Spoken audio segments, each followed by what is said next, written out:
Doctors say no gunshot victims at last night's PNP rally. Good evening and welcome to Primetime News, on air and online at onespotmedia.com. I'm Archibald Gordon. And I'm Doreen Samuels. Also this evening, police activate comprehensive security plan ahead of the general elections. And the final word from the political parties ahead of tomorrow's poll. In the business day, gas prices to go down this week. And in the health report, the final in a three-part special series on politicians and stress. There's also sports commentary and weather in this newscast. But before the break, the feedback question.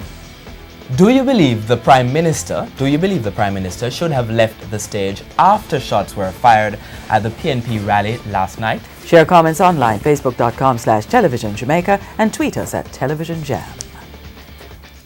Stay with us, Primetime News returns right after this break. News.